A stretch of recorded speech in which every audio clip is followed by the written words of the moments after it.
Welcome to this module on returning to school after distance learning. I'm Jodine Smith, and I'm so glad you have joined me to learn about some ways to help make the transition from distance learning back to the classroom as smooth as possible.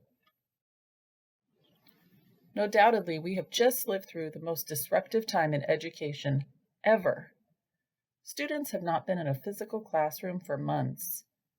Students continued their schooling in a distance learning format through packets and virtual meetings.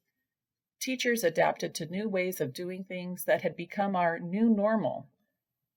Given all this, returning to school will not simply be like starting a new school year.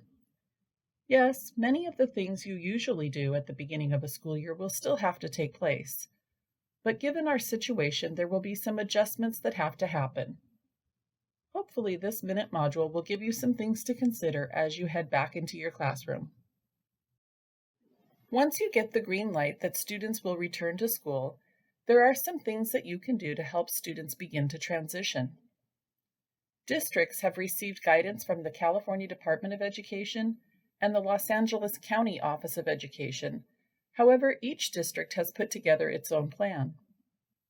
Before you begin communicating anything to parents and students, be sure you understand your district's overall plan and your school-specific plan. Then, when the timing is right, let students know about the plans for returning to school using age-appropriate language. Of course, young children will not need to be provided every detail. The main idea here is to make sure students are aware of the plan to go back to school. Let your students know about the timeline. Knowing about what is to come can have a huge effect on students. Talking with them about it helps them anticipate when their schedules will change so they can mentally prepare for it. Be aware of how you handle talking to students about returning to school, because it is likely that not all students will return to school, as some may stay in a distance learning format. Discuss and acknowledge students' feelings about going back to school. Some may be so excited that they cannot wait. Others may have reservations after being away for so long. Help students label their feelings. Mood meters are useful to help students identify how they are feeling when they might not be able to. Students are better able to cope with their feelings if they are able to identify how they are feeling. A mood meter appropriate for young children is attached to this presentation as a resource for you. Assure students that returning to school is a good thing. Doing this will help reluctant students feel better about returning. Identify things that can happen in school that cannot happen in a distance learning format. This will help create excitement and enthusiasm for returning to the classroom. Identify something fun students will be able to do the first day they get back. Can you figure out a way for them to paint? That's always fun. Is there a fun game that you can play as a class? Telling students a little bit about it can generate excitement for returning. Certainly, the district and your particular school will communicate plans with parents. However, you can reinforce the message and encourage parents to return to routines in the household that may have slipped during the past few months. Encourage routines that are more typical of a school year, such as appropriate bedtimes, setting out school clothes for the next day, the night before, and eating a healthy breakfast. Reassure students of safety measures that the school is taking. This will help students feel safer about returning. Let them know that the custodian always makes sure that the school is clean and safe. However, everyone will have to do their part to make sure that the school is safe. Inform students about ways your school is working to make sure coming back to school is safe for them and things that they can do to help. And speaking of keeping the school community safe, be sure to plan for and be ready to explain to students how school will be different. Will students get their temperatures checked on the way into school? Will class sizes be smaller? Do students have to wear masks? Will students changing classrooms be handled differently?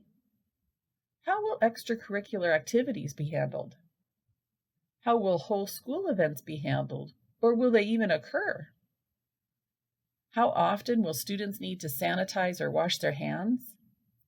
How will recess or lunch be the same or different from what students are used to? Consider all the ways school will be different from what students are used to. Letting students know ahead of time will help them prepare for what they encounter when they get to campus. Students can begin to anticipate what school will look like and how it will be different from what they are used to. Remind them that these things are all being done to keep everyone at school safe. Once you actually return to campus, be sure to check in with students regularly. After being home for months, the return to a more scheduled day may be shocking for some students. Some may miss family members. Others may miss a more unstructured day that they had become accustomed to. Continue to use a mood meter for students to self-identify their emotions, but pay close attention to students' social and emotional needs using their facial cues, body language, motivation levels, and behavior. Not having been in a school environment and the stressors of being locked down may have a big effect on some students. Do what you can to assist students in dealing with their emotions. However, also be aware of when it is time to involve mental health professionals and counselors at your school. Predictable routines are comforting to young children. Just as you would at the beginning of a school year, put routines in place that students can count on. This will also help your day go smoother, as students will help with transitions to the next activity if they know what it is. Also, just as you would at the beginning of the school year, be aware of explicitly teaching routines and procedures. The format for the school day was different online, so students will have to learn new in-class schedules and still have to learn the procedures you would typically teach at the beginning of the year, such as how you will take attendance and lunch count, and where to store various materials. They will probably have to learn new routines too for hand washing and how to line up with social distancing. So be sure to consider how you want those routines handled and then teach them accordingly. Incorporating calming routines into your school schedule can help students regulate their emotions. Consider transition times such as the beginning of the day, after recess, or after lunch to make time for activities that can help students calm themselves and prepare for a transition to a new activity. There are videos on Go Noodle in a category called Breathe that walk students through calming themselves. Videos can also be found on YouTube that help with calming routines. One of my favorite quotes is from Chaim Ganat. Speaking of teachers, he says, "I have come to the frightening conclusion that I am the decisive element. It is my personal approach that creates the climate. It is my daily mood that makes the weather." What is the weather going to be like in your classroom? Will students be frustrated because you are frustrated with all the new procedures? Will students be optimistic and happy to be back in person because it is evident that you are happy to be back too? Having a rosy outlook is not always easy, but it is the surest way to help your students also stay positive. I'm so glad you took the time to watch this video today. The transition to in-person learning will be difficult for everyone after so many months away from the classroom. Hopefully you picked up a few tips about how to make it a little easier for you and your students. Here's one thing I do know.